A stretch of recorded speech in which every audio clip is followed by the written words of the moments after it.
welcome to an episode of Three Men in a War Game. I'm your host, Paul. I'm a co-host, Kevin. I guess I'm the other co-host, Potter. Works. Hello. Yeah. Paul, how are you doing tonight? I am doing absolutely fantastic because I've been waiting for this episode for a couple weeks now. Yep. I realize we even recorded one in between that you wanted to do this one instead, so we're doing this one today. I know. It's been like a 2 episode gap between where we're like, oh, let's do it, and then it didn't happen. I blame the Mad Admiral. Yeah, but that was a fun one. Chris, how are you doing? It was. I'm good. Busy at work, but other than that, it's doing good. Sweet. Also good here. I was about to ask, but I was drinking my my Dr. Pepper cherry. No, y'all are good. No, it's good here too. A lot of work, a lot of hobbying. And speaking of hobbying, Paul, what have you been up to? What have you been hobbying on? Well, I've been hobbying stuff for the game that we're going to talk about in just a few moments. So I'm gonna keep the suspense going until we start talking about it. But I have built, and I'm sticking to my play it painted for the most part. I'm gonna go out and play on Thursday, and I'll have some stuff not painted, but I'm getting pretty darn close to a 1,000-point list for it. But yeah, I've built. I've gotten a whole unit done, commander done, and I'm working on my second unit now. And I got some stuff to paint afterwards that's built. And let me tell you, I've started dabbling with Slapchop, and it is far better than I thought it would ever be. Yeah, man. Dubbed Contrast Plus by me before Slapchop. Just saying. That's right. Yeah, Sorry. The Speed Paint Plus, because I'm using the Speed Paints, which I absolutely prefer to the Contrast Paints. The only downside to them is that they do reactivate, but that's not really a concern because I'm not going in like highlighting or anything like that. And from my understanding is that was actually a somewhat of a feature of the paints, is that they're designed to be reactivate for a certain amount of time. So this way, if you are working on like blending and stuff like that, you can go back and do it. However, their original formulation doesn't stop. So they're apparently reworking it. And my understanding is that they're pretty close to having it figured out and released. So that problem will go away. The new formula, my understanding is that after 2 hours, then it no longer reactivates. Sweet. That's good news. But let me tell you, the Speed Paint Plus, oh boy, like the first unit I painted, I did without the plus and just did the speed paints, and I really liked the way they came out. And then decided I was going to do the black primer and the Vallejo brush on primer on top of that, dry brushed, and then the white highlights. And I couldn't believe how much different it came out. And one of the things... Oh, it's a huge difference. Yeah, and one of the things that I found that it really did for me is that it removed kind of the, like...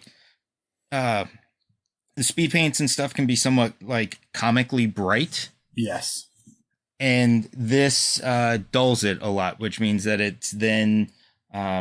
fitting more into the aesthetic that I like for miniatures, which is not that quite bright look. Yeah, they don't look oversaturated, right? Because that's the issue is they look like oversaturated and samey, and the Contrast Plus or Speed Paint Plus or Slapshot method really tones that down. Yeah, I'll say the second unit you painted using the Slapshot method versus the one you didn't use it, like, even though you use the same colors, by far much better. It was toned down. You could see the shadows a lot better. I mean, and again, it just looks like you painted them normally, and they do the 3-foot rule. They looked fantastic. And now the one thing I will say is that it definitely does extend the amount of time that you're working on a miniature, which is fine, right? Like the ones that I've done with the Speed Paint Plus method. Were a little bit extra stuff on them, versus just the more Fud-Fuds. They're, like more commander type guys. So that may also have contributed to the extra time. Just more bits and more recesses to get at. So once I'm done building everything, so I can play on Thursday, I'm gonna get back to painting the next round of Fud-Fuds and seeing if that changes the amount of time that I'm doing the dry brushing. But I mean, I feel like even if it does add that extra time, it's 100% worth it. I've been super happy, surprisingly super happy with it, because I knew it made a difference, but seeing it in person and doing it was just like a huge change. Like that was really cool.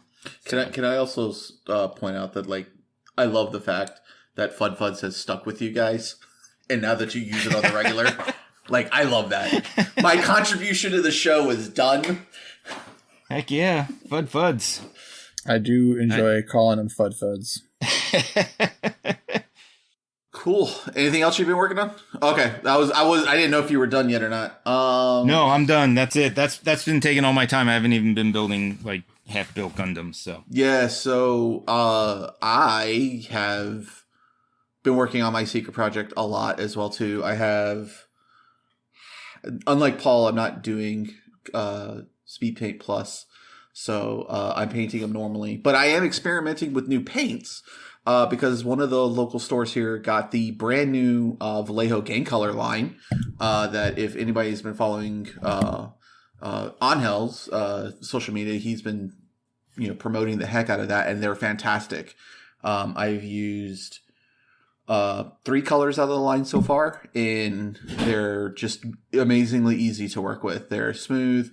They're very opaque. They've went to a tricolor model, so that makes it easier for your bases, your midtones, and your highlights. So yeah, I got everything built except for the new unit I just bought this week. Well, the new commander I bought this week, which is one of the most gorgeous. What unit? What was that? What a unit. Yeah. So. And then I have been building my Shadow Collective for Legion out of my backlog, because we have an upcoming barn day, and we are playing Legion that day. So I am getting my Shadow Collective dusted off and out of the backlog, and I've got most of that built. I think I have 3 units and the bus left to build for my Shadow Collective. Nice. So that's exciting. I've been quite busy. So what about you, Chops? I've been working on Dystopian Wars, so I've been painting some boats. somebody got Chops to play a game. Yeah, it happened. Yeah, well, he's been playing games. Admiral was mad. He's been playing games, but just not miniature games. It's true. Well, but somebody talked him into playing a game. Usually, he's the talker into. It's absolutely correct. But I've got some good and bad history with War Cradle, and I'm ready to dip my toe back into what they're doing. And I like that they've got like a section of the market that sort of doesn't have any competition, right? They're kind of playing in their own little pool, or their own ocean, if you will. Yeah. Yeah, and so also it just happens that I really love the Union boats. Like, I love the like paddle boat and giant cannon aesthetic. So I picked a color scheme that's pretty close to the box art, and they're coming out pretty sweet. That's fantastic. I was going to ask you which one you went with, but I think you kind of implied which one you would end up with when we did that recording. Yeah. USA.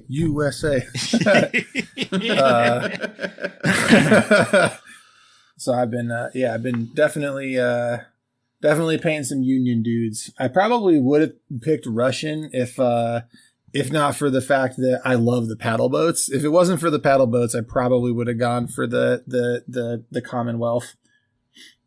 I will say today, on our Discord, a lot of people were talking about some Russian boats, and I agree with you on what your comment. Those were very Russian. They are, yeah. They're super. It was Russian. like the Kremlin on a boat. It's aggressively Russian. Yeah, definitely. Mobile Kremlin. They're super cool though. Yeah, and they have like aggressively Russian names too. But yeah, definitely. I'm feeling it. I'm feeling Dystopian Wars. I got the rules in my belt. I'm still maybe like a little leery of the number of dice and the like lethality of the game. It's impressively lethal. Like as I'm like mentally playing a game, I'm like, Jesus Christ, this game is destructive. But that might be great. So and I'm having fun painting the boats. So that's what matters. That's what matters.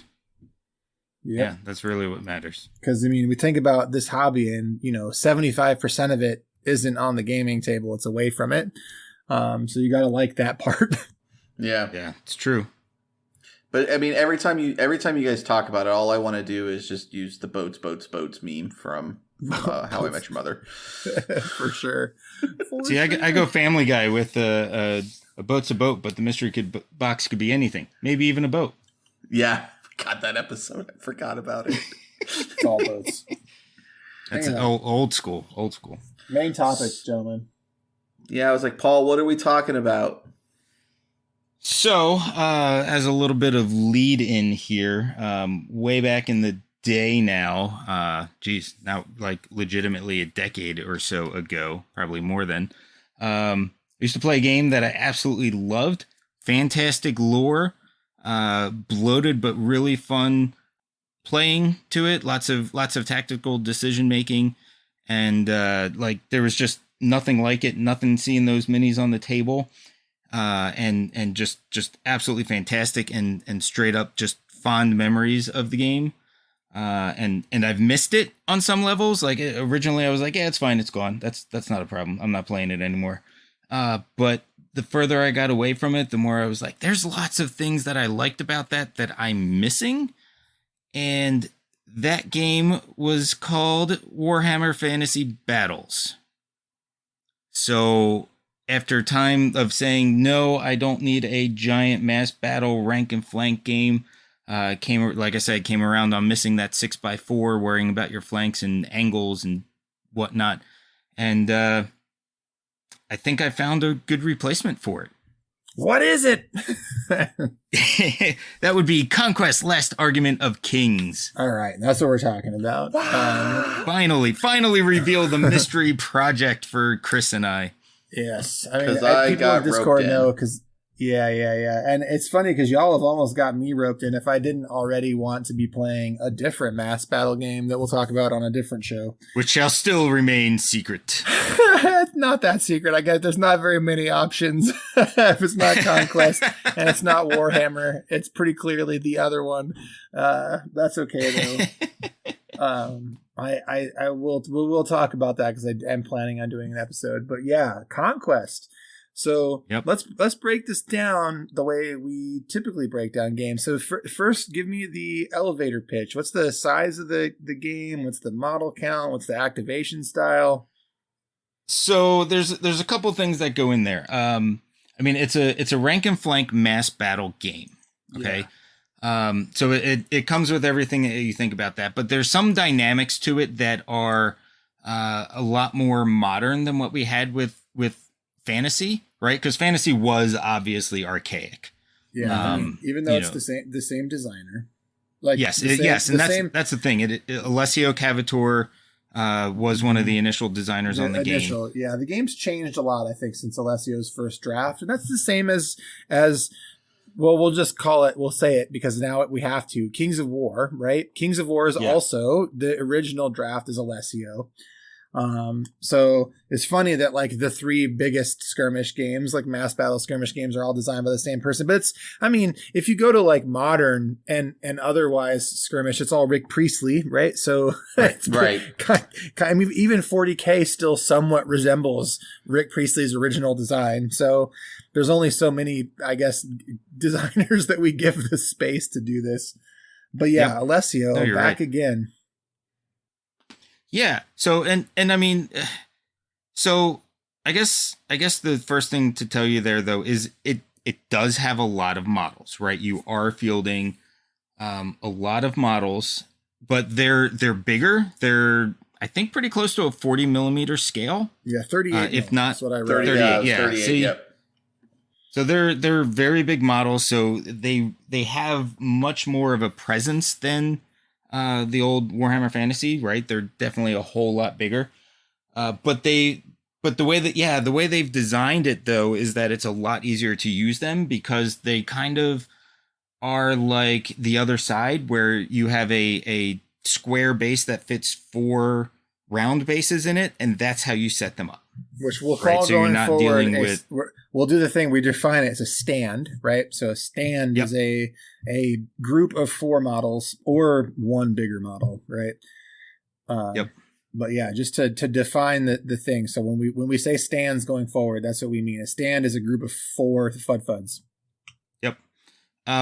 So they make it a little bit easier that way, as far as your dynamics go, because I know, like, when I was playing with my dark elves way back in the day, they would fall over a whole lot, right? Like that was always a pain in the ass. So this works out a whole lot better. And there's a lot of stuff that is, like, if you've ever played fantasy, you'll say, oh, I remember this type of stuff, right? There's a lot of upgrades and commanders and all of that type of stuff, which is great. And it's meant to be a large mass battle game. So it also visually comes with all of those wonderful things of seeing the banners waving on the field and charging cavalry units. And just like lots of models, right? It's like a big battle. Yeah, and I mean, like, dwarven core hounds, with cannons on the side, and T-Rexes being ridden by orcs. Amazing. Well, let's stop there for just a second because sorry, I got excited. It's okay. And the reason I want to stop here is because we're going to get into mechanics, and we're going to talk about some of the mechanics of the game and what makes this game different and special. But one of the things that makes this game different and special has nothing to do with the mechanics and everything to do with the aesthetics. Mm-hmm. Yes. And I feel like that is a thing we cannot understate, because I think one of the reasons that 40K is so popular still today, outside of the fact that it's an old brand and people recognize it, is it's fucking cool, right? The aesthetics of 40K are cool. I don't care how much you hate 40K. That shit is cool looking. Mm-hmm. And this game drips cool. Like it is so cool. It's almost try hard, right? It's like right on the line. Yeah, it does walk that line. But it is really aggressively cool. Like I think one of the coolest takes on dark fantasy, and you hit on it, right? Like orcs riding dinosaurs. Like they're kind of like Aztec or Maya, right? Or like the way that the orcs look. And then you've got like undead Romans and like elves that make fucking flesh zombies. Like so many cool things. And then vanilla humans too, right? But like even the vanilla humans are badass looking. Like they're cooler than any Bretonnian miniature, and I won't even hear anything about it because they just are. Like if you see the 100 Kingdoms models all lined up and someone's done like a very cool, colorful scheme, they look better than any Bretonnian army. They're just neat looking. And part of that is the larger scale. Yeah, bigger scale, lots of detail on the models, very thoughtful design, good ways to pose the models. Mm-hmm. And so if you haven't ever looked at this game, like, and right now you're listening, you definitely need to just Google Conquest Last Argument of Kings. And like, I'll just say, start right away looking at old Dominion models. And I promise you're going to be like, holy shit, this stuff is cool as hell. I wonder what happened to me. Yeah. So locally the game has really taken off. And for me, I've kind of been watching the game for several years now. And, initially the initial models I didn't think were super impressive. So I was like, I don't know. Spires are kind of weird looking and the humans are not the greatest sculpts. And, just kind of been watching it and being like, oh, the dwarves look really cool. The Nords look really cool. These dinosaur riding orcs look really cool too. And one of our local stores started stocking it. So I kept going in and looking at it and going like, man, I wish somebody would play. Since like December, like a little group of friends was starting to look into it, and I was starting to look at it, and somehow, and I don't even think it was necessarily me. I think it was you, Kevin. You brought coincidentally Potter in on it, and then clearly that was the okay to go because I'd have a player. I showed you guys the Wadroon versus Old Dominion starter or whatever it is. Yeah, it was that, as well as so you started posting on the Discord. What got me engaged looking back at it was our Discord. Honestly, the channel started picking up. There was posts going in there, and Chops, you posted the city state stuff, and I remembered like months and back in COVID, we were talking about Conquest a little bit on the show. And you had mentioned like the fact that it's a living world and that one of the new armies that got voted on were these undead Romans. And I love anything Greco-Roman. So like it just keyed me. And then I mistook the city-states as, you know, the Old Dominion, the undead Romans. And that's what kind of piqued my interest. I started looking. And then Paul started talking about it. And unbeknownst to him, I went out and bought us a 2-player starter set.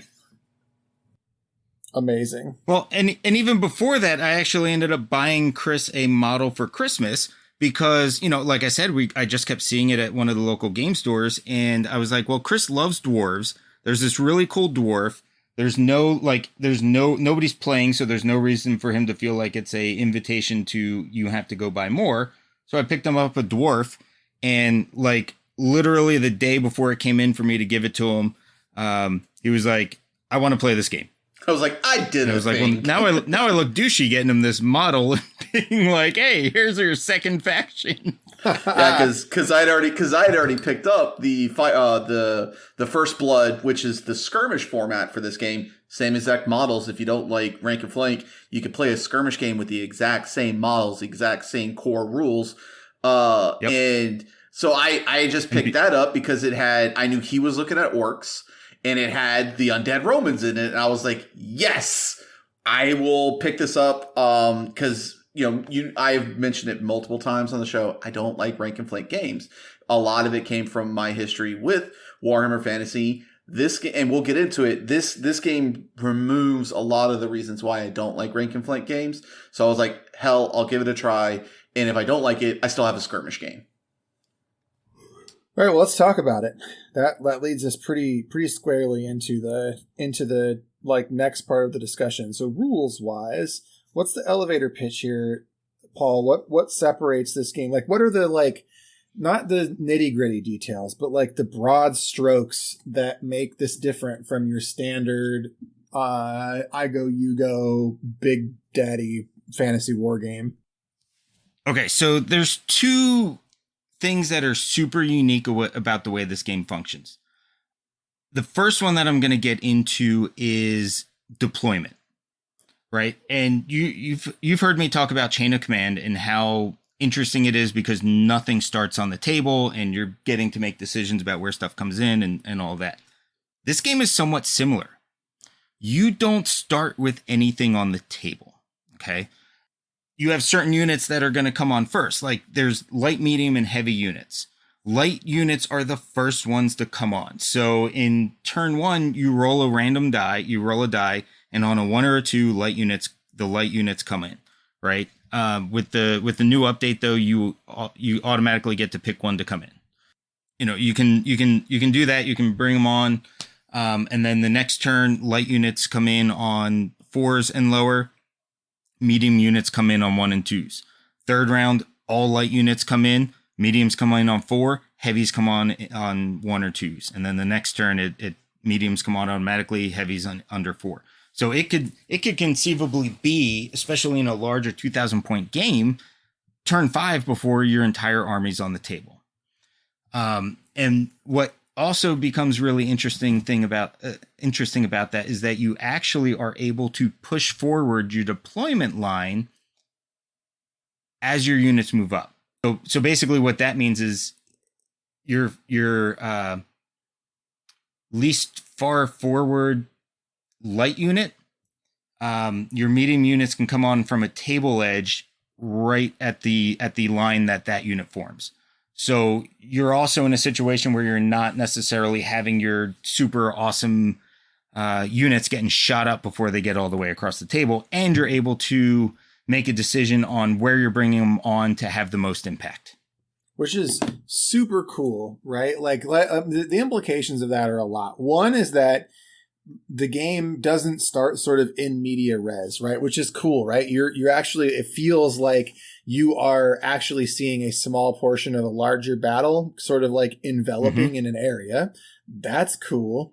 And the second part is that like the way that the game works is that it slowly evolves over the course of the game, and the way that you bring models onto the table is dynamic.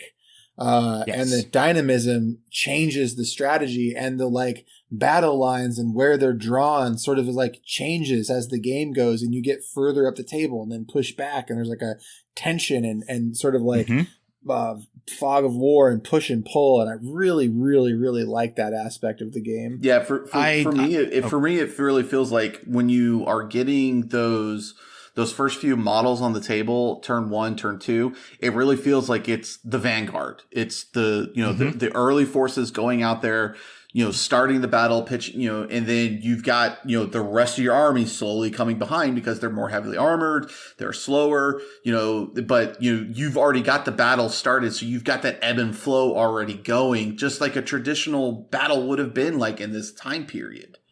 Super cool. Yeah, it's really cool that way. Now the second very unique aspect of the game is it is a alternating activation game, right? There's a big twist though. Yes, the big twist is that you get what's called a command deck, and that command deck is a card for every single one of your units. At the beginning of each round, you order that deck in the order that you want your units to activate. Yeah. So if you want a certain unit to go first, you put them on top. Now, just before we get into, just so you know all the implications of that, at the beginning of each turn, you're rolling for initiative. So even if your guy is on the top, they might be in danger before you get to go, depending on that initiative roll. So it's very important for how you're going to think about how you're ordering that. And like also, it's like best laid plans, right? This is the fog of war mechanic, because like you can plan your order of activations and halfway through the round be like, it's that like, I'm a genius. Oh no. Like, oh God, bad decision. Yeah, because you realize halfway through the round that you've tragically miscalculated your opponent's intellect, and they've screwed up all your plans. And I mean it's so cool. It's such a cool thing. So and I guess full disclosure for everybody, we're still just like dabbling in the initial stages of learning the game. I went out and played last night and really got to learn it.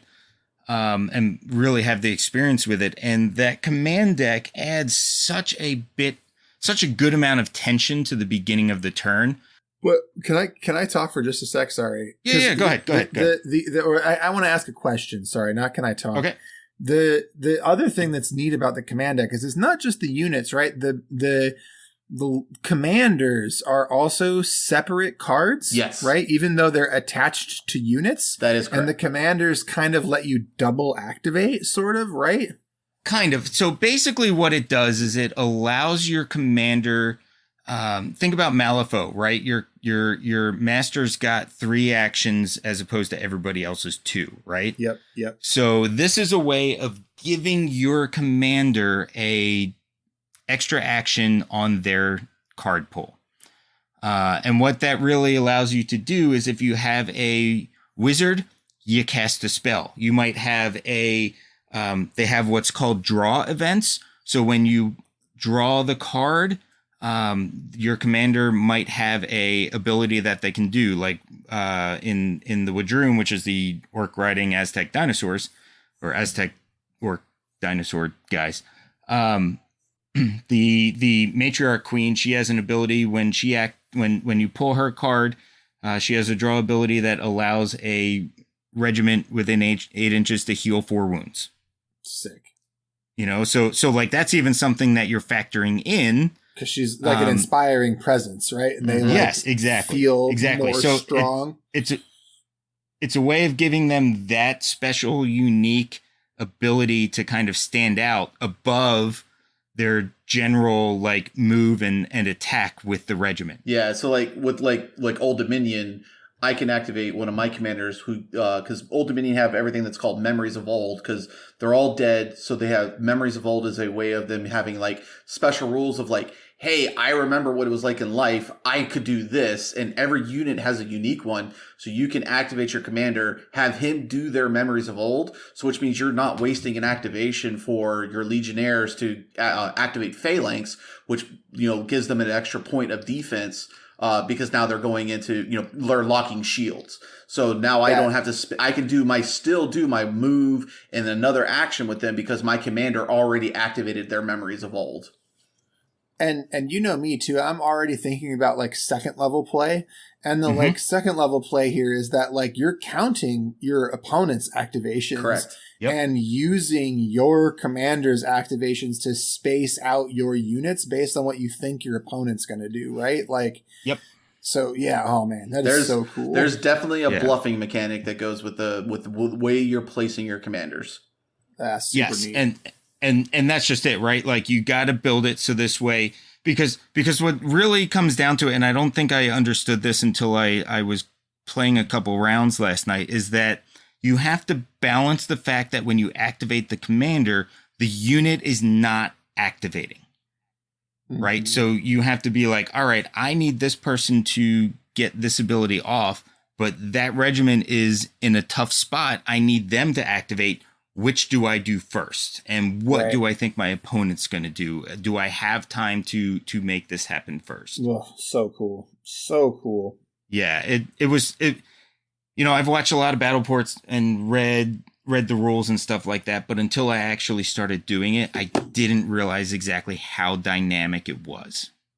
Yeah, that's how it always is, right? That's how, like, when you, like, for me, like, and this is going to go back, we'll go back to, like, A Song of Ice and Fire. When you watch a battle report of A Song of Ice and Fire, it is the most boring looking game ever. Like, you watch a battle report of that game, you're like, why does anybody find this game interesting? And then you play a game, and you're sitting at your third activation for a turn, and you're like, holy fuck, there is a lot going on in this game, right? Like, it's just way more complicated than you imagine. I've been presented with 17 different options, and all of them suck. Which one's the least bad? Yeah, exactly. And that's kind of what I mean, right?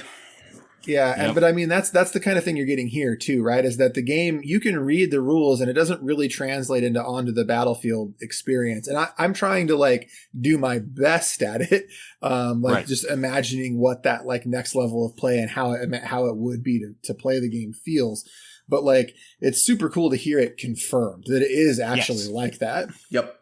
Yes, and one of the other things too, Kev, is that every army has special abilities that are specific to the army. Right. And I mean, it's not just little things, right? This is like deeply flavorful. Oh, stuff. Yeah. They are army defining, right? Yeah. Like absolutely army defining. Like, for example, the Wadroon, the orcs, they kind of take the whole GW concept of a WOG to the next level. Yeah. Right? Like WOG is basically like, cool, you're going to have a good turn. Whereas with the orcs, they sing the entire battle. All right. So every time you activate a unit with orcs, they're singing a song. Wait, so now you're telling me they're Aztec dinosaur riding soccer hooligan orcs? Yes, that is the perfect way to think of them. Yep. Oh my god. Right. And so there's options too. And this is where it's so many layers, and I can't not go through them all, even though it's kind of out of order for how we normally talk about stuff. But, so there's essentially 3 different cults, as they call them, and each one kind of sings their own song. But what ends up happening is if I activate a like a matriarch queen, and I flip her over and she's cult of death, I put out a token that says, all right, my cult of death people have chanted a song. And then my next activation, I flip over a different unit, cult of death. All right, now they played 2 songs. And at that point, I can choose to have them what's called sing the chants, right? So then there's a whole chart that tells me if I have 2 tokens and they're singing this song, here's the bonus that they can have. So for instance, with death, it's +1 to your attack rolls. So whatever unit's activating, I can have them sing, and now they're at +1 attack. All right, sweet. Right. So then one step further, if you get 3 out, you automatically have to chant, and you get two tiers on the list. So it's forcing you to think about, all right, this is how I want to activate, but is that going to be the most beneficial way to activate people and benefit from the chant system? Are you going to get the tiered chants where you want them on the activations you want them on? Right. And going into that, though, is you also have to consider, what is your opponent going to do? Are they going to entirely wipe out a unit and take that away from you and completely destroy the order that you had going for your chant? Damn, that is super cool. Which then when you're thinking about it, because most times when you play a game, you're like, well, that unit's going to die. Let me just activate them now. Right? Yeah, so think about that might not necessarily be the best way to do it. Yeah. Right. Yeah. Wow. That is pretty cool. Can I talk about my shtick? Yeah, go for it. All right. So I played the undead. So they got 2 things that are really cool about them. I don't take morale tests at all. And just like a Song of Ice and Fire, morale is a big part of this game. So just like that, when you take morale tests, you're going to lose FUDs out of your units. So that is a huge part of the game that I just completely 100% ignore. I don't take it into account. So can you explain how morale works, just so this way everybody knows? It's been a minute since I read the rules on it, but essentially, I think it isn't it similar to, you might have to explain it because it's been a minute and you played last night, so right. you got a better. So basically the way it works is when you're attacked in melee, ranged attacks don't cause morale checks. But when you're attacked in melee, and for every wound you take, you roll a die on a morale check. For every one that you fail, you take another wound. Right. Oof, so ignoring that is fucking huge. It's amazing. But here's the other thing about my army. My army gets more powerful as it dies. So there's a thing that's called the dark power table, and it's got 4 tiers on it. And as you go through the tiers, you get more powerful. Like I think like tier 3 is your memory of the old activate immediately. Like you no longer have to use an action for them. Like they just activate. So every unit gets their unique memories of old ability. And then there's other aspects to it as well too. I have certain war gear pieces that can make my units that have commander models in them act as if they're 1 tier higher than what we actually are on that table. And we have spells that will literally just go, that stand right there of my own guys, dead. They just die. So I'm automatically getting 4 points into my dark art or dark power table. And then I just go, hey, come back to life. Because I'm the undead. And I just raise those guys back to life. So I am churning and eating my own units to power my table. And at the same time, bringing them back to life to continue fighting. Neat. And are they more expensive per unit than your average unit? I think so. Yeah, because I think your average unit is like what, 165, Paul. And no, none of my FUDs are really over that. Yeah, and I think mine are a little bit more expensive than that. For my Legionnaires, which are my base unit, for my guys. So yeah, so like our shtick is we get more powerful as we die, but at the same time, we also are bringing our guys back because we're the undead, and we're basically, we're vegans. We're eating what we killed. So interesting. That's cool. And again, every faction has their shtick, right? So yep. Yeah, like Wadroon, like Wadroon, or not Wadroon, the Dwemer, which are the dwarves. I don't remember specifically what theirs, but like they're a lot of heavy armor, and they spell cast really well, which is strange for me for seeing a dwarf army spell casting. Well, it's because they learn magic from dragons. Right? Correct. They were previously slaves, and they were slaves to the dragons. Correct. But then the dragons taught them magic, and then they rebelled against their slave master dragons. Yeah. Pretty cool. I've read a lot of the lore because the lore is also amazing, very fantastic. Cool. Yeah, it's very cool. Yeah, they're probably like right up there with Corvus Belli in terms of like some of the best lore masters in wargaming. Yeah, it's pretty ridiculous. And to give you an idea of even more cool things, the new faction that just came out, City States, they're very Greek themed. So one of the things that they have in their army is Minotaurs. So you can get units of Minotaurs running across the table. But one of their special things that they can do as a faction is their Minotaurs can run in with their regular human infantry. So you've got a brick phalanx of dudes being led by a Minotaur. That's so cool. Well, and because their shtick is they understand God, right? Like they like the city states. I haven't read all the rules of the game, but by golly, I read their lore articles.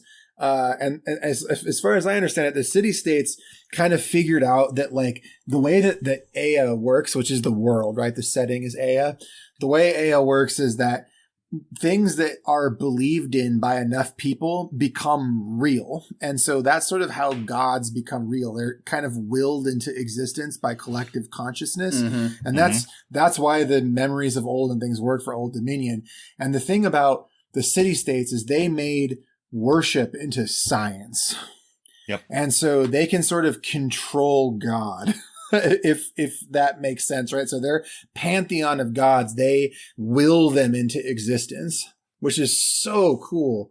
And lore wise, one of the interesting things there is if you like the history of Greece, one of the things that they play on is the idea of the city states essentially becoming a self-fulfilling prophecy, right? Very much like the story of Oedipus. So one of the guys who was not quite like a huge political leader, but was up there, saw that everything was going to end. So he started diverting funds into building these other city states with gods, minor gods that are leading them. And because he started shuffling that, those funds aside, that created the collapse. Yeah. So my faction, Old Dominion, is the one that caused the collapse, which I think is great as well too. But the cool thing about them is that I actually have a character in that one of my commanders for my army, and it's the Fallen Divinity, and it's this gorgeous like monster for my army. She's like got an angel wing on one side, a demon wing on the other side, and the story is like as humanity started realizing that like. I think it's Haslia is the way they pronounce the god's name. Haslia is the main god. Yeah. So Haslia humanity started figuring out, just like the city states saw, that, Haslia was a very jealous and very selfish god, and essentially only did things that serviced him and getting him more power. And he essentially was the one that started creating other gods. And so as humanity starts breaking from him and running away and causing the collapse in the Old Dominion, the area where the Old Dominion are, to fall into ruin, he is so angry and upset about this that he literally drags the fallen divinity with him, who was a lower god, and pulled her down into his downfall, where he essentially finally starts merging with the entity of death to stay a god. and brings her down. That's why she's like half angel, half demon, and the model piece is fantastic. I think that is such a cool piece of lore of like, F you guys, I'm not going down without a fight, and you're coming with me. And it's a god that like humanity is like, you know what? No, screw you. We're done with you. Yep. Yeah. So that should give you an idea of how awesome the lore is right there. Yep. Mm-hmm. Lore is very good. And so we got sorry, we get back to the thread here. We got alternating activations. We talked about one of the core mechanics, which is the shock, right? Like how fear and shock work on the battlefield. Mm-hmm. So talk to me like about the actual combat system. We're talking about D6s, right? Yep. Talking about D6s. And how does it work? Like, so you have a stand, and a stand generates a pool of D6s per stand that's in contact, or per, like, how does it work? All right. So there's a couple dynamics there. So, and I think I need to start by saying that they just released a 2.0 and they changed some things. The first thing that they changed, it used to be an attack stat per guy. And what they realized over time is that then everything had to be adjusted by 4s, and some units that maybe needed more attacks were, too strong at 8. So they started doing it by stand instead, right? And they also did that with wounds as well. So like my orcs now have 5 wounds based on per stand. And so rather than you take a wound, you lose a guy, you lose 5 wounds, you lose a stand. Correct. Okay. So that makes it a little bit different. And then you can have people that have 5 attacks and whatnot. And it's also worth noting here. Sorry. It's worth noting here for people listening that like when you buy things, you buy them by stand. So you have like a core cost that your first stand cost in a unit, and then additional cost per stand. And then based on the number of stands that you have in a unit, there are specific formation requirements that you can fill. So like 8 stands, for example, can look one of 3 ways based on legality of formation. All right. Sorry. I just wanted to set that aside so people could visualize it. Yeah. No, that's good. And just to clarify a little bit there, your base stand number is usually 3 unless it's a monster. Yeah. Oh, right. So there's 12 dudes. And then you can pay for more on top of that. Got it. But basically the way it works, if you're attacking somebody, anybody that's any of your stands that is touching one of your opponent's stand, you get to add their attacks. Okay. But now what's interesting is every stand behind them contributes a bonus attack. So if you're 3 wide and you get 5 attacks each, and you're 2 deep, then you're getting 15 attacks for those front guys and 3 more for the guys in the back. Yep. Super cool. And that affects how you throw out your 6 stands, right? Or your 8 stands based on like how you're going to maximize them. Yep. And when you're, and you don't have to decide that till you deploy them. So you're looking across the table and like, this is how I have to set them for maximum impact. And you can reform too. You can spend your movement activation, just doing a straight up reform. I have some unique reforms too, like where it's like an L shape. Yeah, there's some crazy stuff that you can do.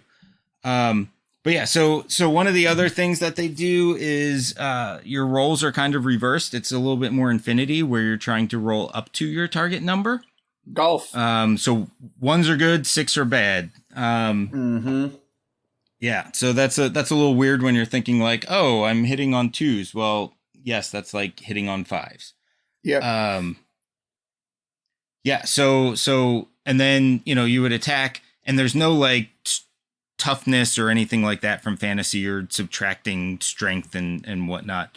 So it's just straightforward. Did I hit you? Okay, now you roll your defense saves, and then you roll morale afterwards.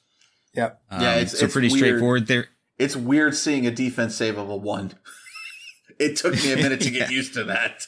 Well, that's a very strong unit, right? Defensive. Oh no, it's bad because only ones are the hits. Bad. Right? Yep. Yeah, because like basically means they're paper thin. But the cool thing about it, and I know you're probably going to go in this, Paul, but I'm going to jump in is if you have something where there's another skill that can hopefully help those units that don't have armor. It's called evasion, which you always get, and it's usually, if you have it, it's usually a 2 or higher. So that way you do at least get the attempt at some sort of save if you're just paper thin glass cannon kind of stuff. Right, and basically what that's showing though is the maneuverability of lighter armor, right? Because your guys that are heavy armor, 3, 4 armor. I don't know that anybody's base 4, but yeah, your guys that are 3 armored usually don't have an evade stat, right? So they're always going to be affected by anything that can reduce your armor. Whereas your lighter guys, they can say, yeah, you might be getting through that, but we can jump out of the way more efficiently because we don't have as much, weighing us down. Yep, which is neat. It means they have 2 levers defensively to pull on, and like meaningful levers. Correct. Right? Yes, and it's almost like an invulnerable save because there's nothing that modifies them at this point.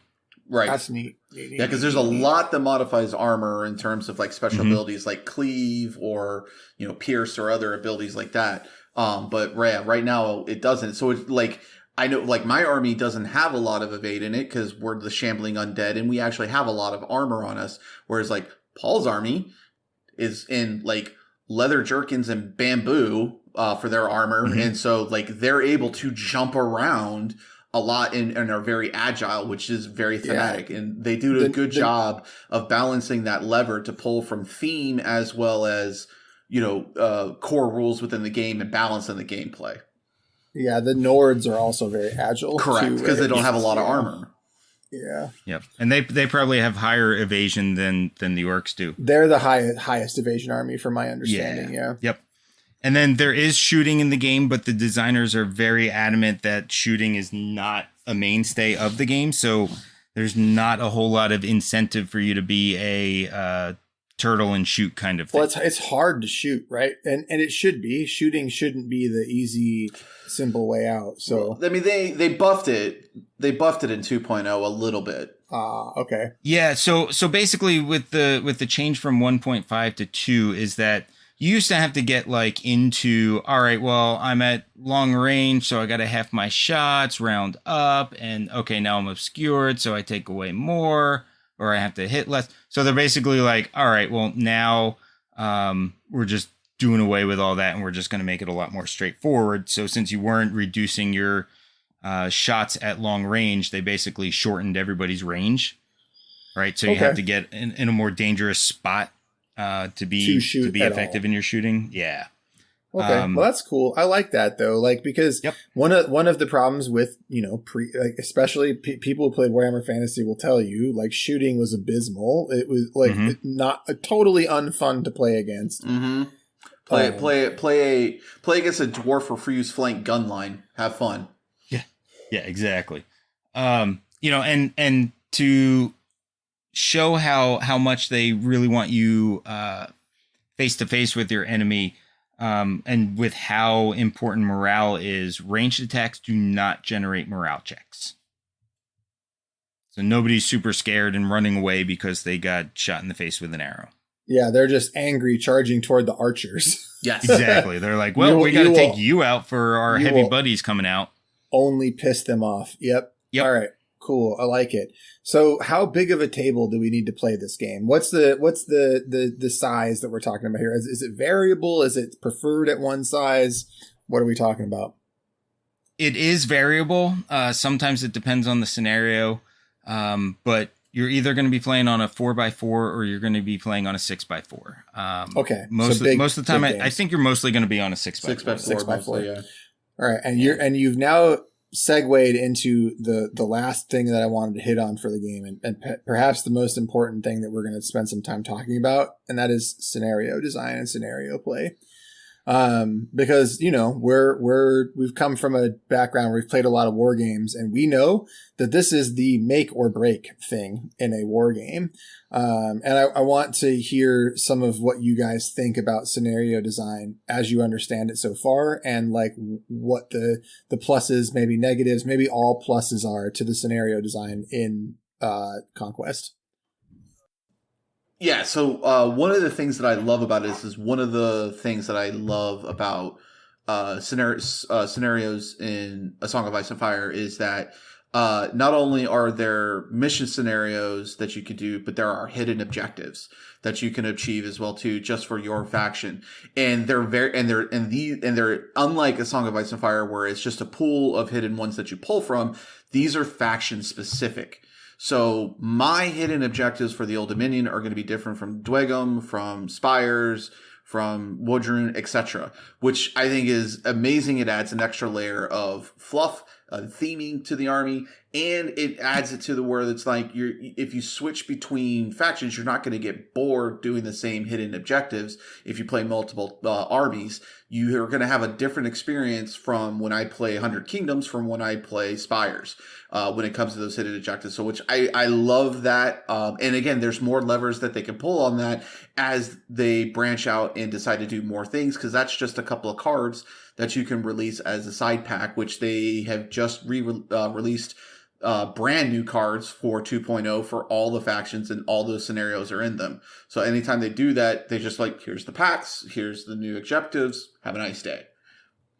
Yeah, and the thing is too, since they're doing that, they pretty much do those packs once a year, and you buy them, you get whatever new scenarios they put out.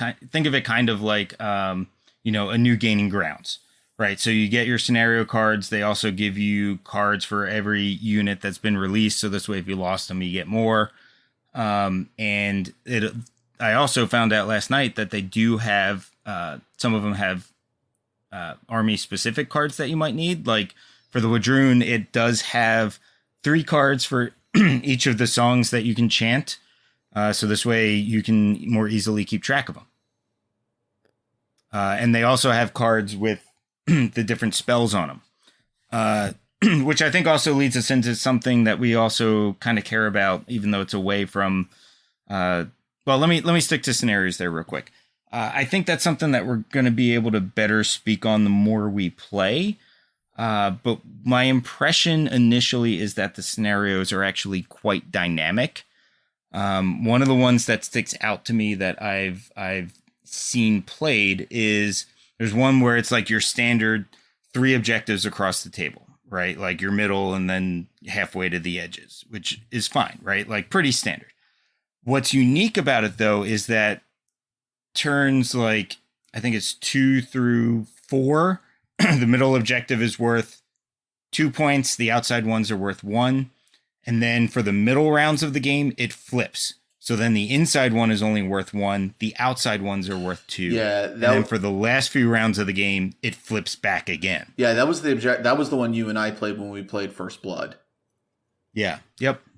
And that's what it does. So so you have to still be thinking like, all right, how do I want to approach this? Do I want to try and dominate the outside ones while they're worth less, so I have them when they're worth more, and taking into what the score is actually is, and deciding from there, which I think is great.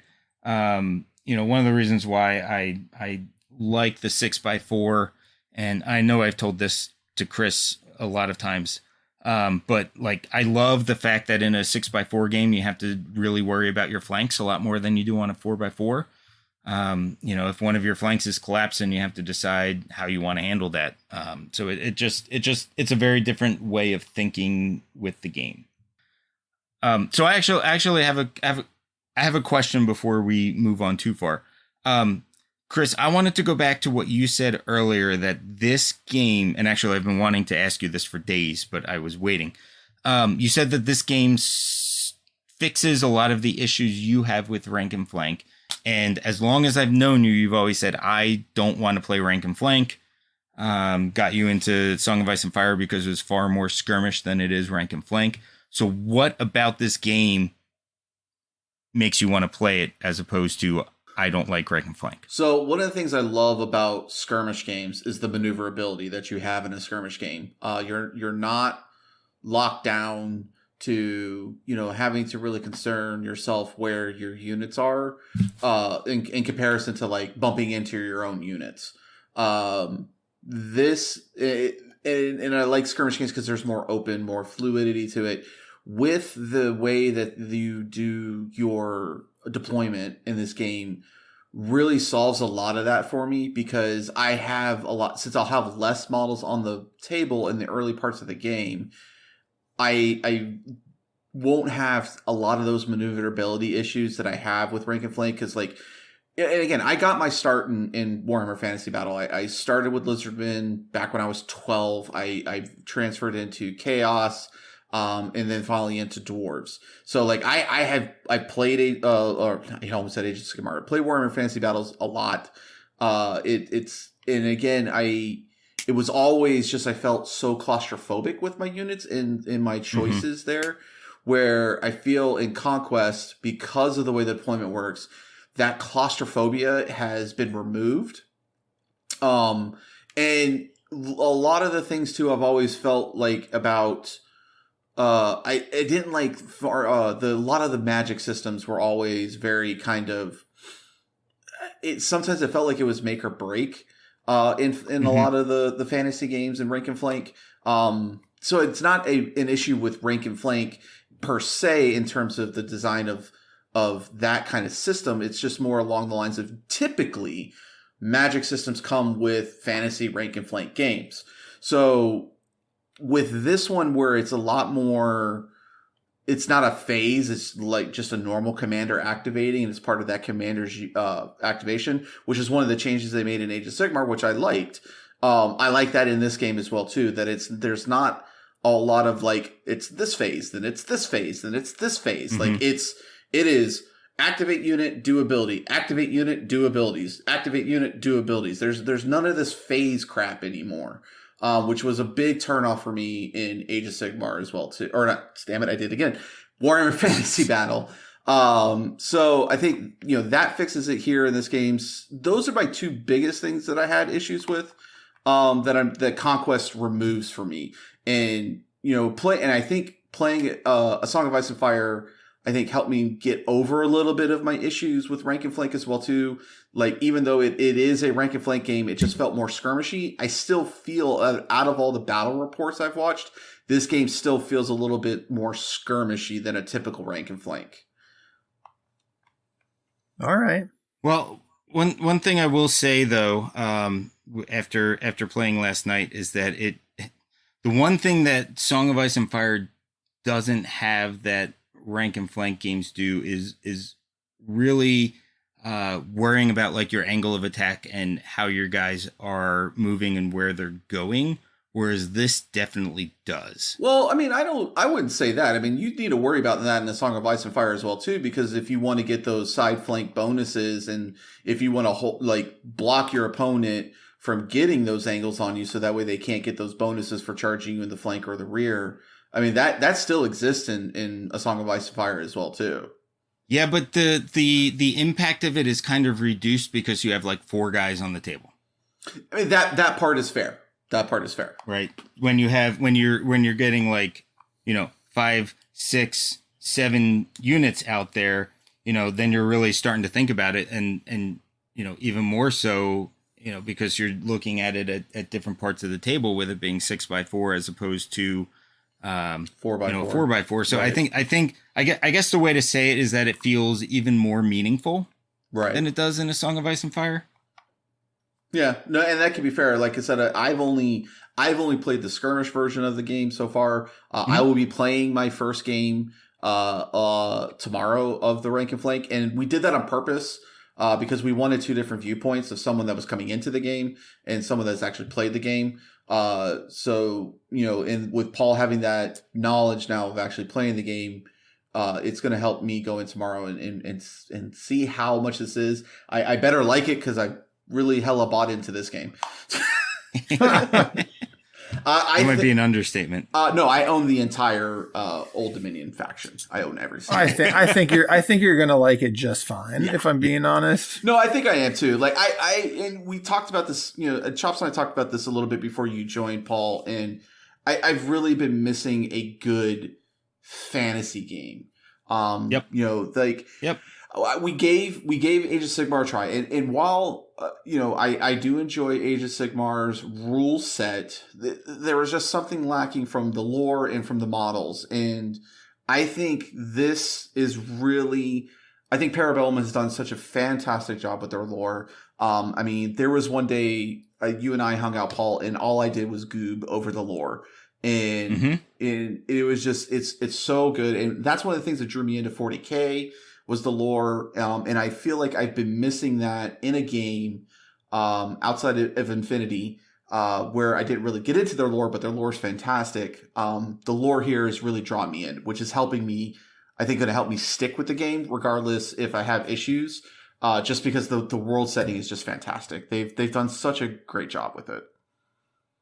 Well, and on top of that, the armies are so characterful and represent that lore, which I think is a huge bit of it. I mean, they've done really well with like every faction, which I think with the exception of maybe Spires and Dwegum, have a real world attachment.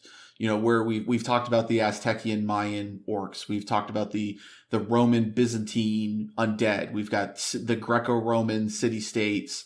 Hunter Kingdoms are very, medieval, typical human faction. So we've got a new faction coming out that is spellcasters that just got voted on. And that's one of the great things about this too, is that Parabellum lets you vote on the next faction. They have something like 20 other factions that they're ready to pull the trigger on lore wise.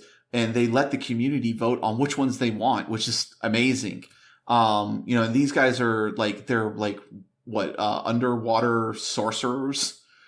It's like Atlantis, but they've raised it. Right. So and that one's got, I can't remember the real world influence that they're pulling from there.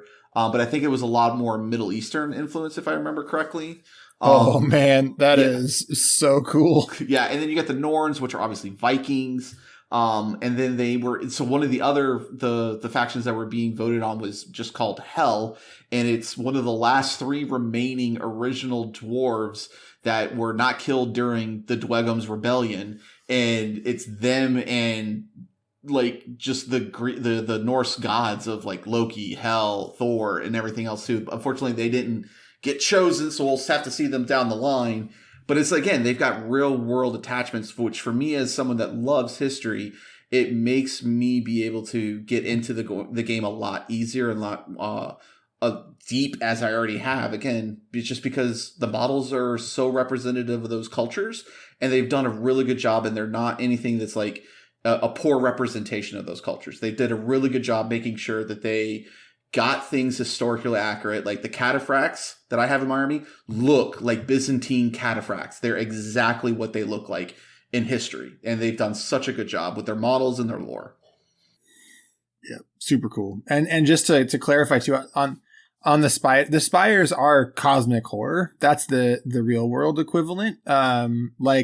They're like the old gods made real. They come down and rend flesh to their will, right? That's kind of because you don't see many actual spires. You're not seeing the spires themselves. You're seeing the things that they've sort of biomanced. They've just sort of smashed flesh together to make these horrible things and that's represented in how they play, Kev, too, right? There's guys who, there's units that can morph and change as you play the game. Yeah. There's units that might only be melee, but then how you play them, they could end up gaining, ranged weapons.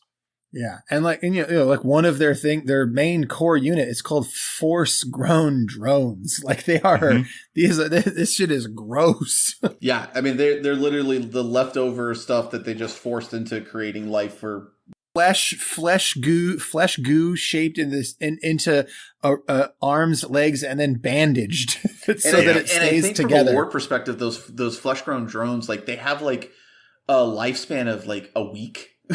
Yeah, they're like flies, right? Yep. Mm-hmm. Pretty gross. And I think their coolest unit, though, at least to me, is the centaurs that they have. Dude, the like Centaur centaurs cavalry. are so fucking rad. amazing. They're so rad. Yeah.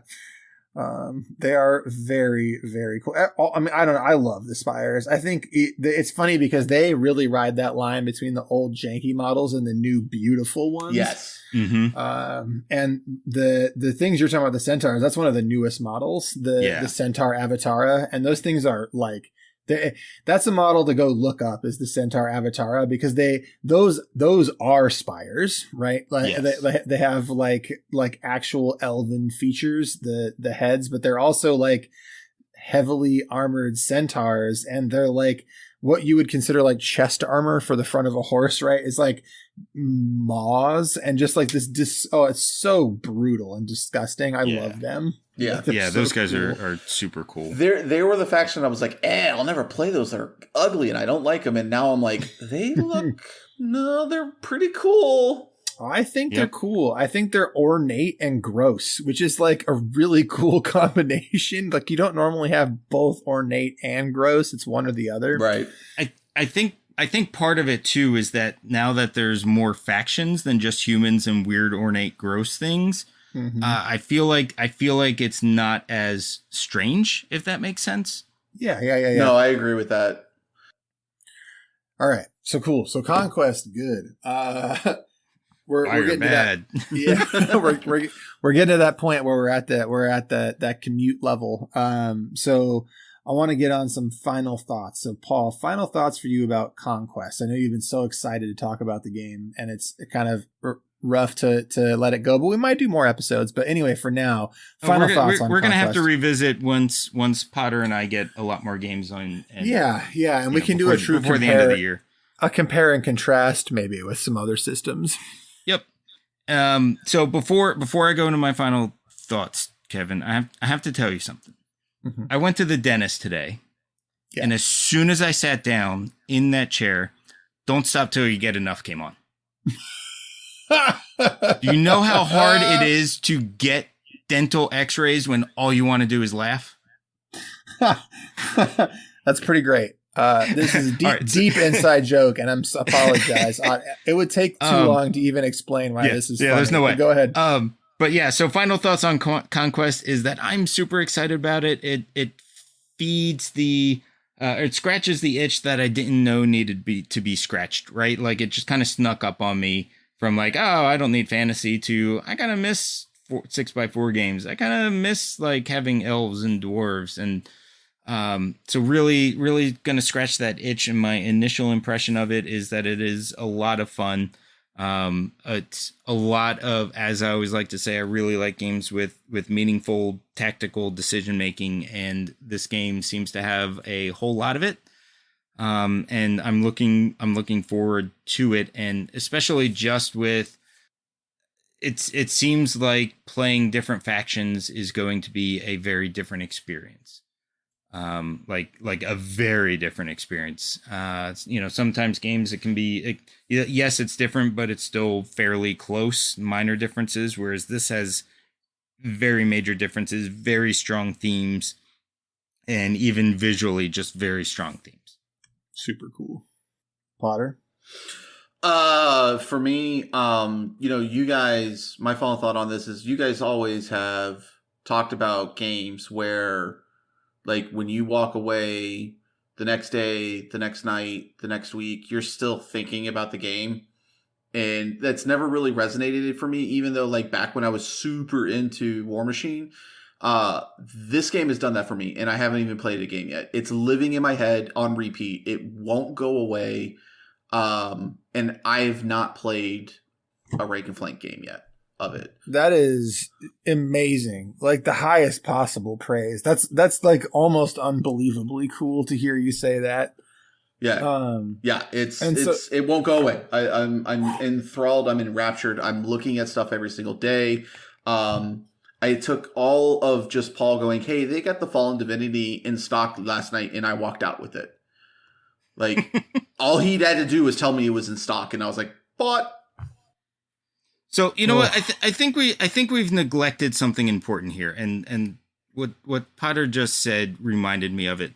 But we've really neglected to kind of go into the idea that really you're getting one model, but it plays in 2 games, right? Like there is a skirmish version of the game as well that plays on its own, uses every single model from the rank and flank game. And other than things that you have to take into account for differences between rank and flank and skirmish, the rules are exactly the same. Yep. Some special rules may change, but it's the same game essentially. Yeah, I mean your scenarios are the same. Your stats on your models are the same. You get the same units, the same everything. Yep. But they are different playing games, and I'm not taking that for granted. That is very, very, very cool. Mm-hmm. Yeah, I just feel like we kind of glossed over it for a little bit there, and I think that's also important to know that you are getting, not only, for lack of better terms, not only a Warhammer Fantasy Battles, but you're also getting an AOS. Yeah, which is very cool. Yep, 2 games for the price of 1. That's right. So Chops, I guess we're gonna need your last thoughts as well as the outsider here. It's gonna be tough for me to stay out of the game. The thing that's gonna keep me out is that I've already got too many projects that I can't keep up with, right? So the thing that'll keep me out is my own common sense. But man, the game, like I'm still gonna follow it. I'm still gonna read the lore because I love this setting, and maybe someday I will succumb to the game and buy some models. I'm going to do everything in my power to make sure that you do. he'll buy you models and ship them to you so you play. I can just have Noah hand them to him. Yeah, it's true. Oh man, don't do that. Please don't do that. My big shipment of models are coming from Noah soon. I get them Friday. Yeah, shout out Comics, Games, and Things, Valhalla Hobby in Verona. Noah, the patron saint of both card and miniatures games, deserves your patronage. Absolutely. All right, so Paul, you want to read us out? Sure. First of all, thanks to Static as the City for the music at the top and bottom of the show. Also, thank you to our patrons. You guys are awesome, and expect some things to start coming back that we neglected after our shit year last year.